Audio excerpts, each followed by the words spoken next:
All right, everybody, it's your buddy Brian here. I'm with my friend here, Andy Kirchoff. We're in his, what is this? This is your natural habitat? This is it. One of your natural habitats? One of them, yeah. I don't tell anybody my last name, by the way. Oh, you don't? I'm just kidding. His social security number is... I want to do a video that people have requested a ton. And it's not that I don't listen. Sometimes I don't listen. A lot of people have requested a tech video of explaining what my ride is like. And, well, as you know, I'm not a tech guy. I just ride. I don't know. So I'm going to borrow a story from Andy here. Andy was talking about having a really nice watch. And you wear the watch, you don't have to know how all the gears and everything fit together. You trust that the person who built the watch knew how all it fit together. You remember this quote now? No, I have no clue with it. Yeah, you brought it up the other day. Okay. We were in a bar, so that's... Yeah, that's right. Alcohol was involved. When you have an expert like this and has helped me to arrive at this as my adventure ride, to go kind of from front to back of the bike and talk about the technical aspects of what's on this bike and why that was chosen. And I put a lot of trust in this guy to know that what I'm trying to do in adventure rides and traveling around the country, that this is the right stuff. Maybe to start, okay, here's my contribution. Every STS bike comes with a custom paint job. Mm-hmm. So I am a long time and somewhat frustrated Cincinnati Reds fan. Although they did, come on, they had a wild card. As long as they don't sell off their talent, it was a pretty good season. Right. So I'm a big Cincinnati Reds fan. I wanted a Cincinnati Reds color scheme. Mm-hmm. So the bright red, obviously, the white highlights. And then my favorite here was, this was meant to be like a baseball glove. So there's my contribution to the bike. Outside of that, you have nothing to do with it. I got nothing to do with this. So starting out from the front, for me, when it comes to making a bike, we want to think about comfort. We're going to think about what you're going to do. No matter even if what you're doing is racing, you need to be comfortable on the bike. A big thing for someone who's going to be bike packing is you're going to be holding onto these forever. Mm-hmm. You had your Trek that was here. I got to see it and see what you were riding on. That was one of the first things I'm like, we can upgrade everything, but we're definitely going to upgrade this. This is a Ritchie bar, and it's just an alloy bar. I know some people like their carbon. For guys, I'm not a huge fan of it. I know some guys that have snapped them. Just an alloy bar, has a little bit of a rise, and then the great thing about this bar, it's got a nice little sloping flat platform that just fits your hand.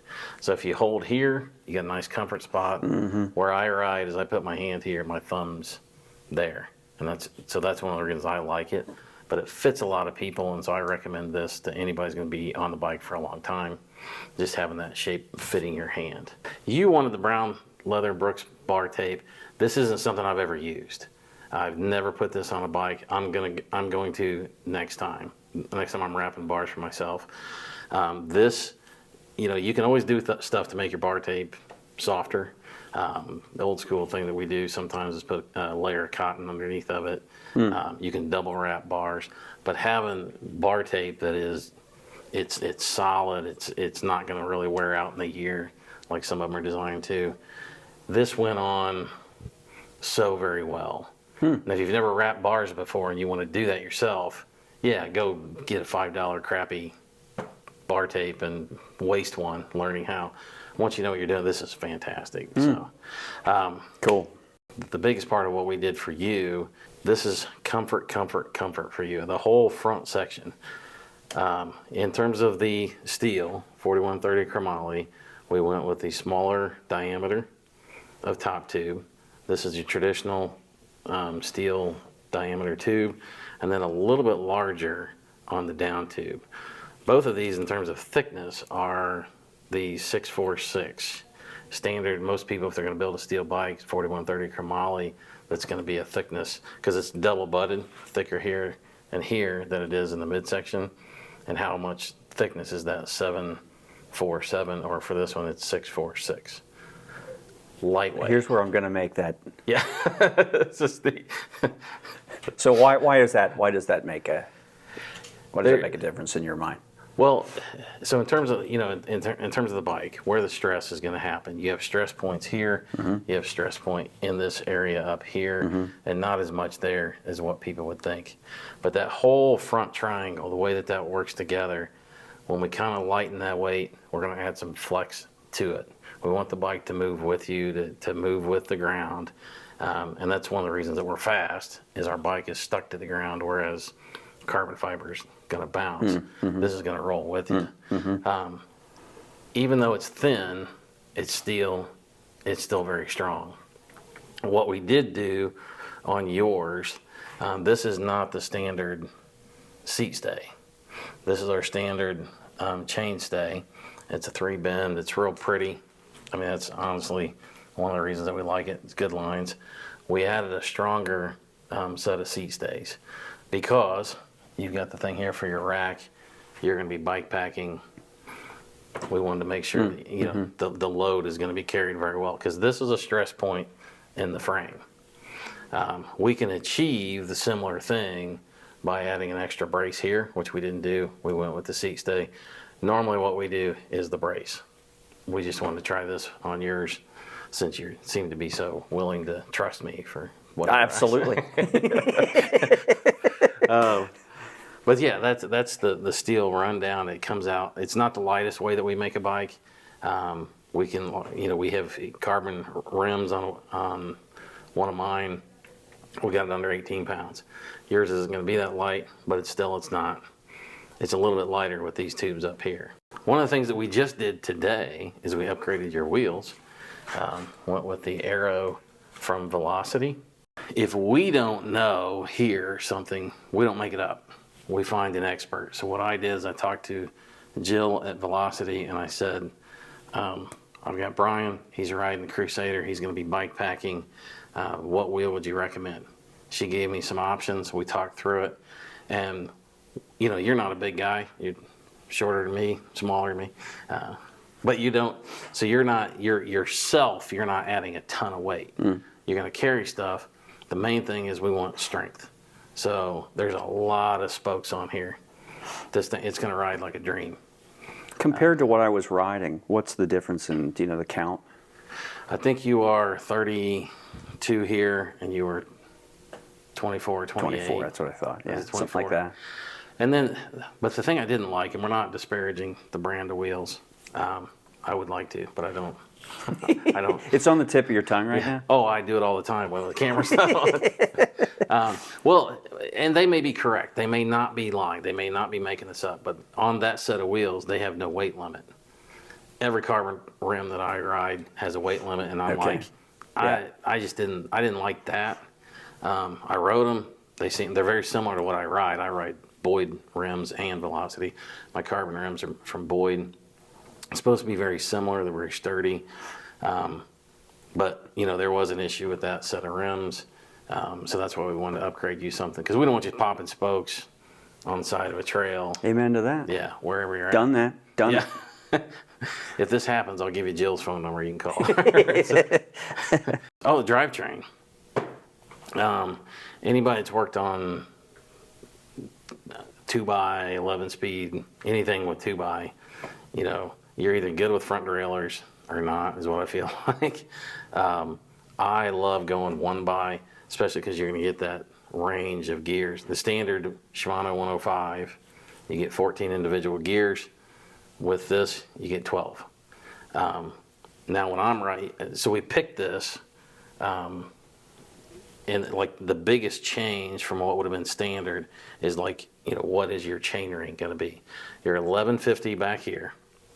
And the question always is, in terms of the rider, what does their chain ring need to be? So you kind of have to gauge. You have to know how strong the rider is, and then what they're going to be doing with, you're going to be carrying some luggage with you. But you don't go crazy on the weight with what you're doing. Yep. And then we also had the opportunity, because you came here, we went and test rode. You actually rode my bike. You had no problems with any of the hills. You got plenty of gears. Because, for me, I never get into, because I didn't even say it, this is the SRAM Rival. The mullet setup with the GX derailleur. When I use my bike computer, it tells me what gear I'm in. And on the hills around here, I never get below 5th gear. I can climb all the hills. And so if I get into 3rd gear, I'm going to be stopping soon. And kind of the thought process with this is with your bike packing, that should give you plenty of gearing. Yep. So I think that's about it. The only other, like Josh loves these top tube mounts. Got to have your top tube bag. Well, you can't cover the logo. Yeah. The name, you gotta keep the name. The Crusader, man. He's on a mission. Yeah. Everything is on purpose with what we do. People always ask, why don't you do internal routing? We can do internal routing. It's a lot more effort, a lot more labor. What are you going to get from it? When you do electronic shifting, there's only one hose that's exposed, and it's barely exposed. You did get the new rival. Yeah, right. Yeah. This thing's filthy, by the way. Yeah, sorry.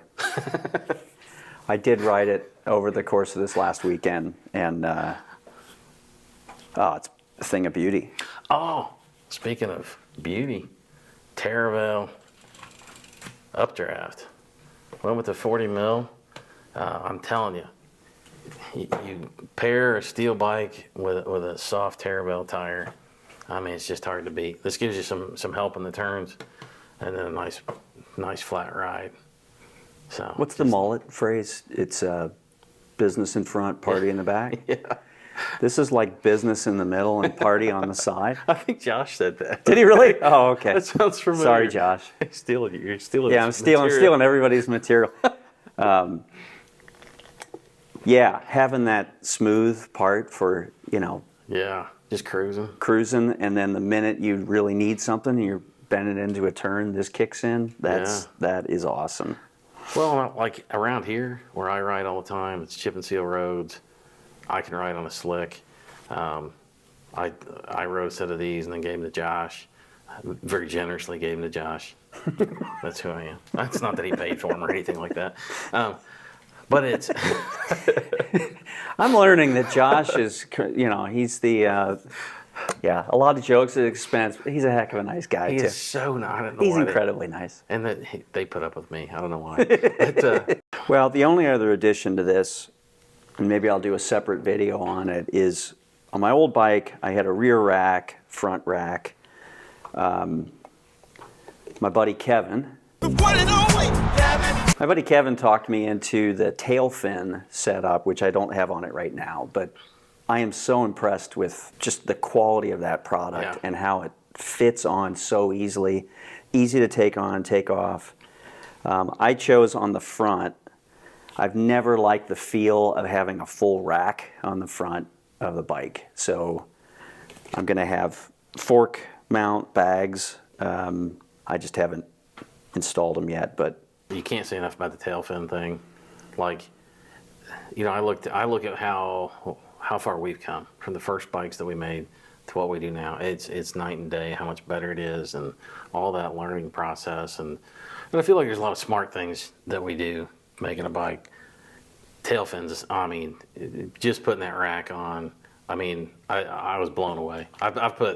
I also do some bike mechanics for our local town, so I put racks on for people. This tail fin thing's ridiculous. Every aspect of it is smart, but a brilliant system.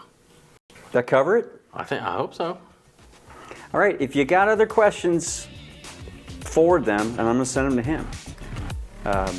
Thank you, sir. Hey, thank you, man. Appreciate it.